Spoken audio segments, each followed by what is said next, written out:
बिस्मिल्लाहिर्रहमानिर्रहीम, अस्सलाम वालेकुम। मैं हूं मखदूम शहाबुद्दीन। इस वक्त एक जानिब तो आलमी सतह पर भारत की रुसवाई का सिलसिला जारी है और पाकिस्तान ने भारत को मुकम्मल तौर पर आइसोलेट कर दिया है, तो वहीं दूसरी जानिब वो भारत अब इंतहाई घटिया और ओछे हथकंडों पर उतर आया है।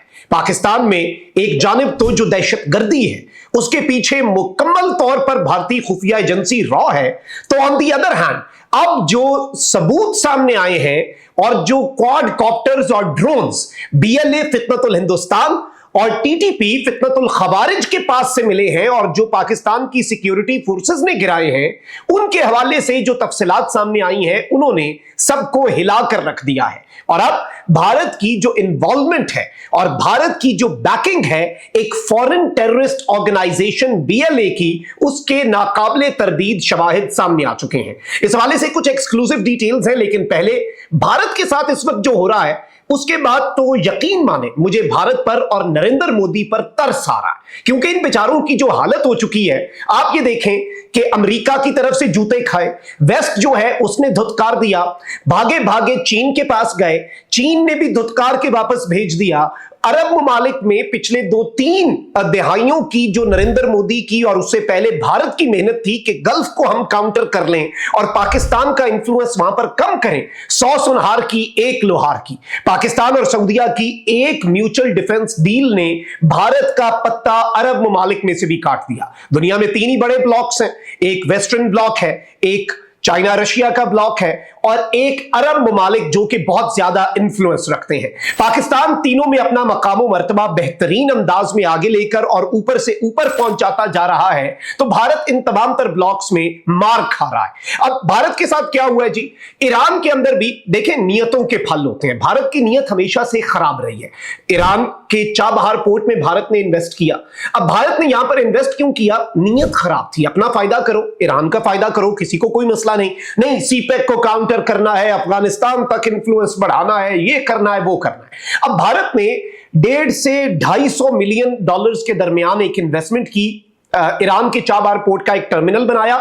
इसी साल कुछ महीने पहले अप्रैल में वो भारत ने अपने कंट्रोल में लिया डील के तहत कि 10 साल हम चलाएंगे। अब हमने पैसा लगाया है, 10 साल हम चलाएंगे। अब किस्मत इनकी इतनी खराब है कि 10 साल चलाने का मंसूबा रखा था, लेकिन अब अमेरिका ने भारत को ईरानी चाबहार बंदरगाह जो है, चाबहार पोर्ट से मुतल्लिक दी गई छूट जो है वो वापस ले ली है। अमेरिकी महकमे खारजा के मुताबिक ईरान पर ज्यादा से ज्यादा दबाव डालने के लिए छूट वापस ली गई है। अब यह दबाव तो ईरान पर डाला गया है, लेकिन भारत इसमें रगड़ा गया है और इस फैसले का इत्तलाक जो है वो 29 सितंबर 2025 से होगा। और अब इस सारी सूरत हाल के अंदर भारत जो है उसकी इन्वेस्टमेंट ईरान के अंदर जो है वो भी डूब चुकी है।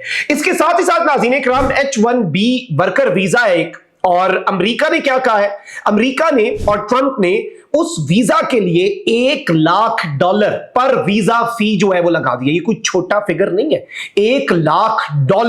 अब इसमें है ये इंटरेस्टिंग चीज कि ये जो H1B वीजा है ना, पूरी दुनिया में ये जितने वीजे मिलते हैं उसका 71% वीजा H1B वीजा, जिस पर ये फीस लगा दिया, यानी अब ये वीजा लेगा ही कोई नहीं, इतना महंगा कर दिया, करोड़ों में कर दिया। ये वीजा जो 71% है, ये तो इंडियंस को मिलता था। और इस वक्त नाज़रीन इकराम, इंडिया और इंडियन मीडिया जो है वो ब्लेम कर रहा है ट्रंप को कि जी अब इंडियन बेरोजगार हो जाएंगे। लेकिन सवाल तो यह है कि नरेंद्र मोदी जिसने इतनी अनएम्प्लॉयमेंट बनाई, और भाई अपने मुल्क में दो ना नौकरियां, ट्रंप को क्यों कोस रहे हो? और अब इस सब के अंदर जो एक एम्पायर नरेंद्र मोदी ने बनाया था, वो एम्पायर और वो इमारत मुनहदम होने जा रही है। टैरिफ्स कम नहीं हो रहे, इंडस्ट्रीज तबाह हो रही हैं, वेस्ट जो है वो ठोकरें मार रहा है। डिफेंस की डील किसके साथ करेंगे? चाइना हथियार देने से तो रहा, चाइना ने तो भाई औकात याद दिला दी, एससीओ समिट में मुंह उठा के गया, वहां से बीजिंग वापस नहीं है जाने दिया, बीजिंग की परेड में नहीं शिरकत का, यहां से वापस नई दिल्ली पहुंचो। और उसमें पाकिस्तान को जो प्रोटोकॉल मिला, अभी भी Narendra Modi UN general assembly का जो सेशन है वो अवॉइड कर रहा है। जयशंकर को भेजेगा, हारा हुआ बंदा क्या खुद जाए, जबकि पाकिस्तान के प्राइम मिनिस्टर की मीटिंग होने जा रही है डोनाल्ड ट्रंप के साथ, आर्मी चीफ भी साथ होंगे। अब ये जो सूरत हाल है, और जो फिर अरब कंट्रीज, सऊदी अरब, पाकिस्तान आलमे इस्लाम के अंदर जो अब मकाम हासिल कर चुका है, आप उसका अंदाजा भी नहीं कर सकते। पाकिस्तान को जो इन्फ्लुएंस, जो हमारा हक बनता था ना, आज वो मिल चुका है। और दुनिया के 2 सबसे इंफ्लुएंशियल मुस्लिम कंट्रीज हैं, सऊदी अरब, उसका इन्फ्लुएंस किसी से ढका छुपा नहीं, और Pakistan, Islamic, the only Islamic atomic power. इन दोनों के दरमियान नेटो तर्ज की डील हो गई। इंडिया पाकिस्तान के खिलाफ एग्रेशन करेगा, मोहम्मद बिन सलमान ने साइन किए हैं कि भाई हम मिलकर पाकिस्तान के साथ लड़ेंगे। कोई भी मुल्क एग्रेशन करता है सऊदीया या पाकिस्तान के खिलाफ, this is something very big, ये बहुत ह्यूज है। इसकी इंपॉर्टेंस को समझें, इसकी अहमियत का इदराक करें आप। और भारत इस वक्त मुकम्मल तौर पर तना हो चुका है। मिनिस्ट्री ऑफ एक्सटर्नल अफेयर्स उनकी कह रही है, उम्मीद करते हैं कि सऊदीया हमारी सेंसिटिविटीज का ख्याल रखेगा।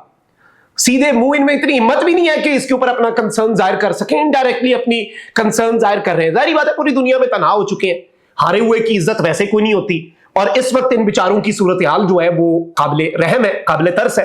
लेकिन ये फिर भी अपनी हरकतों से बाज नहीं आ रहे, ये फिर भी अपने जो ओछे हथकंडे हैं वो अपने अब इन रुसवाइयों का बदला कैसे ले रहे हैं जी। टीटीपी को फंड करके, बीएलए को फंड करके उन्हें क्वाडकॉप्टर्स दे के ड्रोन्स दे रहे हैं, हथियार दे रहे हैं। रॉ इनकी मेजर अर्जुन शुक्ला बीएलए को ऑपरेट कर रहे हैं। अब नाज़रीन इकराम, मैं आपको यह बताऊं कि एक ड्रोन जो है वो पाकिस्तान की सिक्योरिटी फोर्सेस ने तख्ती खेल के एरिया के अंदर शूट डाउन किया है। अब इस ड्रोन की जब चीजों को देखा, ये ड्रोन्स जो हैं, ये क्वाडकॉप्टर्स जो हैं, ये बेसिकली प्रोवाइड किए जा रहे हैं खारजियों को, टीटीपी को और फितनल हिंदुस्तान बीएलए को।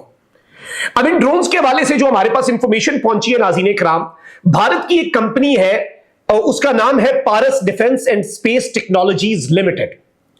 ये कंपनी जो है ये इंडिया के अंदर डिफेंस सेक्टर में काम करती है और ये टैंक्स भी बनाती है, ये एवियोनिक्स में, ड्रोन टेक्नोलॉजी में, स्पेस रिसर्च में, रॉकेट्स और मिसाइल प्रोग्राम्स में, और ये इन सारी चीजों में काम करती है। अब ये जो ड्रोन पाकिस्तान की सिक्योरिटी फोर्सेस ने तख्ती खेल के एरिया के अंदर गिराया है, ये पारस एरोस्पेस इंडस्ट्रीज का बना हुआ ईगल QC ड्रोन है, ईगल क्वाडकॉप्टर ड्रोन। और इसी ड्रोन को मार गिराया है पाकिस्तान की सिक्योरिटी फोर्सेस ने। अब ये ड्रोन दहशतगर्दों के पास कैसे आया? भारत की एक कंपनी जो कि डिफेंस डील्स भारत की आर्मी के लिए हथियार बनाती है, वो कंपनी किस तरह से एक foreign terrorist organization, US designated terror organization को दे रही है। नाकाबिले तरदीद शवाहिद आ रहे हैं इस वक्त पाकिस्तान के पास और ये प्रेजेंट किए जाएंगे। India is a state sponsor of terrorism. ये जो ट्रांसनेशनल टेररिज्म है, अफगानिस्तान के अंदर जो भारतीय एम्बेसी है काबुल में, वो डिप्लोमेटिक कवर में लाखों डॉलर्स इन दहशतगर्दों को देती है। इनका क्या दीन ईमान दहशतगर्दों का, टीटीपी का क्या दीन ईमान, क्या आइडियोलॉजी, क्या इनका नजरिया, बीएलए का क्या नजरिया? कोई नजरिया नहीं है इनका, कोई आइडियोलॉजी नहीं है। ये इकोनॉमी है, वॉरलॉर्ड्स हैं, रेडिकलाइज करते हैं, इसमें पैसा इन्वॉल्व है, इसमें ड्रग्स की स्मगलिंग इन्वॉल्व है, इसमें हथियारों की स्मगलिंग इन्वॉल्व है। और अब भारत अपनी सारी रुसवाइयों का बदला इस तरह से ले रहा है, तो उनके लिए तलान अर्ज है कि अगर भारत को चपेड़ें पड़ सकती हैं, भारत जंग में मार खा सकता है ना, तो ये भारत के चट्टे बट्टे, ये भारत की जो प्रॉक्सीज हैं, ये किस खेत की मूली है? इन्हें भी इस वक्त हंट डाउन किया जा रहा है और इन तमाम तर भारतीय एजेंट्स जो हैं, इनके गिर्द घेरा इस वक्त पाकिस्तान ने तंग कर दिया है। और बीएलए और टीटीपी ना पाकिस्तान की सरजमीन में एग्जिस्ट कर सकेंगे, ना पाकिस्तान के बाहर, चाहे अफगानिस्तान में मौजूद हो या ईरान के सूबा सिस्तान बलोचिस्तान में, ये अब वहां पर भी महफूज नहीं रहेंगे ये भारतीय प्रॉक्सी दहशतगर्द। ये भी आप याद रखिएगा। अल्लाह निगहबान, पाकिस्तान जिंदाबाद।